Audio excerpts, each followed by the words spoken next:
If I were writing a short story, and a Doctor Who short story set in the TARDIS, I think things that I would remember, in a short story, one thing happens.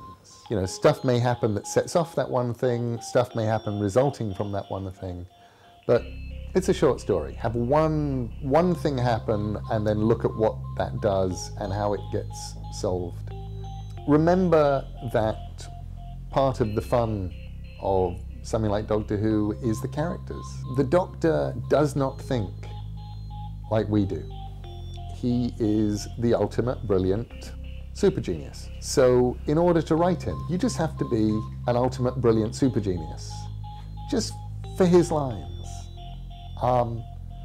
But he's also the ultimate brilliant super genius who's not a person, and he doesn't actually think like a person.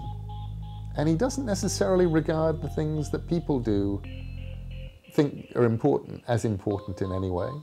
And there are things that people might not think are important that he thinks are hugely important.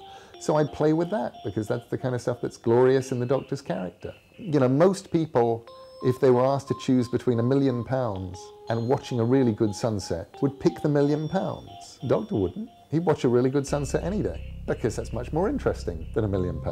So he has everything he wants, which is a door to adventure. Biggest, most important piece of advice I can give to any aspiring writer is very, very simple. If you are an aspiring writer, write. Don't think about writing, don't plan to write, don't hope to write. Just write.